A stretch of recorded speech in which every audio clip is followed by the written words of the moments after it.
अऊज़ु बिल्लाहि मिनश्शैतानिर्रजीम बिस्मिल्लाहिर्रहमानिर्रहीम अस्सलामु अलैकुम वरहमतुल्लाहि वबरकातुहू। 8th क्लास बच्चों, आज 27 अप्रैल रोज़ मंगल हम अपना निसाबी किताब का जो सबक नंबर 7 है शहरी दिफा, उसी को जारी रखते हुए आज उसके मश्की सवालात में से सवाल नंबर 4 हल करने जा रहे हैं।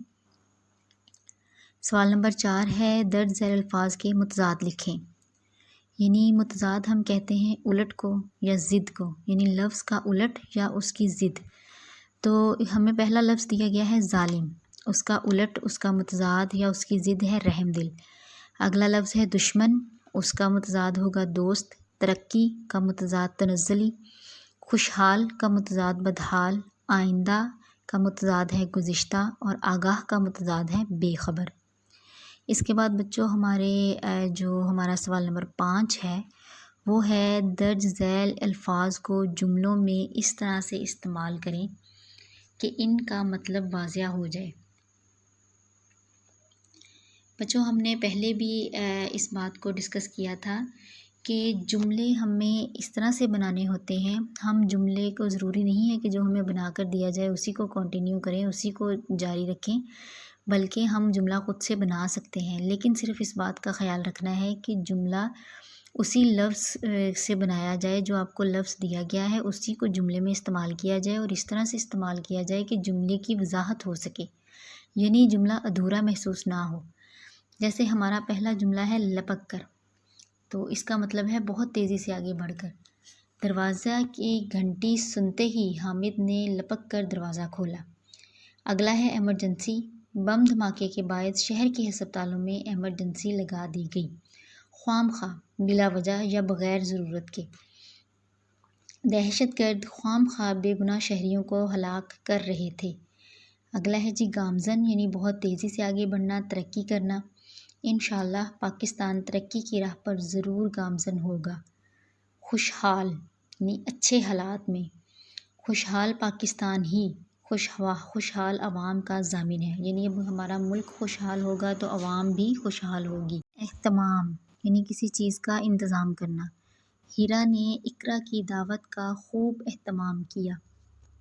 अगला हमारा जो जुमला है वो है रुकावट, यानी किसी भी किस्म की रास्ते में कोई हर्डल आ जाए जो किसी भी गुज़रने वाले इंसान के लिए या किसी भी किस्म का मसला बना रही हो। रास्ते की छोटी से छोटी रुकावट हटाना भी अजर व सवाब का बाइस है।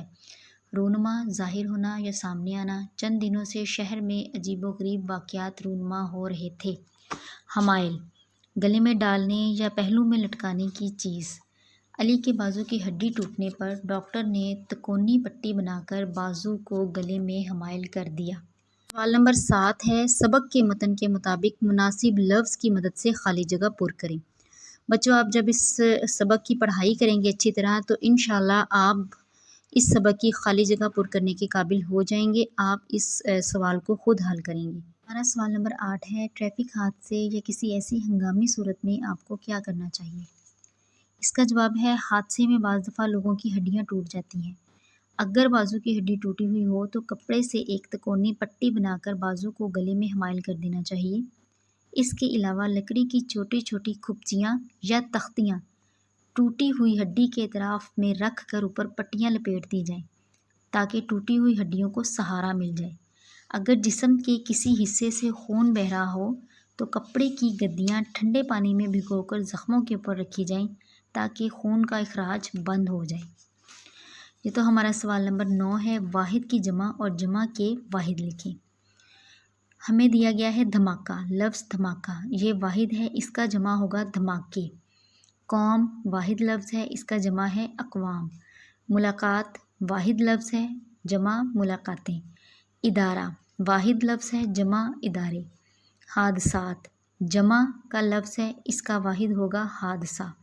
हरकत वाहिद है, जमा होगा हरकात। तख्तियाँ जमा का लफ्ज़ है, इसका वाहिद होगा तख्ती। हमारा सवाल नंबर 10 है, सबक शहरी दिफा के मुताबिक कॉलम अलिफ में दिए गए अल्फाज को कॉलम बे के मुतल्लिका अल्फाज से मिलाएं। कॉलम अलिफ में पहला लफ्ज़ है बड़ी मार्केट, इसका कॉलम बे से मुतल्लिका लफ्ज़ है बॉम्ब धमाका। हस्पताल, एमरजेंसी, मुल्क, कौम, ज़ख्मी। مرہم پٹی، ابتدائی طبی امداد، اس سے متعلقہ لفظ ہوگا محکمہ شہری دفاع، جو کہ حکومت نے اسی لیے قائم کر رکھا ہے تاکہ لوگوں کو ابتدائی طبی امداد مہیا کی جائے یا ابتدائی طبی امداد مہیا کرنے کی ٹریننگ یا تربیت دی جائے۔ اگلا لفظ ہے تازہ، اس کا ساتھ جو کالم بے میں متعلقہ لفظ ہے ہوا، مصنوعی، طریقے، فون، اس کا کالم بے میں متعلقہ لفظ ہے گھنٹی۔ سوال نمبر 12 ہے سبق شہری دفاع کے مطابق درج ذیل سوالات میں درست اور غلط کی نشاندہی کریں۔ بچوں جب اس سبق کی آپ پڑھائی کریں گے تو انشاءاللہ آپ یہ سوال حل کرنے کے بھی قابل ہو جائیں گے۔ یہ اس سبق میں سوال نمبر 7 اور 12 جو خالی جگہ اور غلط درست ہیں، یہ آپ کی اسائنمنٹ ہے، آپ نے انہیں خود حل کرنا ہے۔ آج کے سبق میں جو سوالات رہ گئے ہیں وہ ہم انشاءاللہ کل کریں گے۔ آپ نے جو سوال نمبر 4 حل کیا ہے، یعنی الفاظ کے متضاد، اور اس کے بعد سوال نمبر 5 جملے بنائیں اس کو، اور اس کے ساتھ ساتھ سوال نمبر 9 واحد کی جمع اور جمع کی واحد لکھیں، اور سوال نمبر 8 ٹریفک حادثے یا کسی ایسی ہنگامی صورت میں آپ کو کیا کرنا چاہیے۔ یہ چاروں سوالات آپ نے اپنی شیٹ پر حل کرنے ہیں، جبکہ سبق کے متن کے مطابق خالی جگہ اور غلط درست اور کالم یہ آپ نے کتاب پر حل کرنا ہے۔ اللہ تعالیٰ آپ لوگوں کا حامی و ناصر ہو۔ اللہ حافظ۔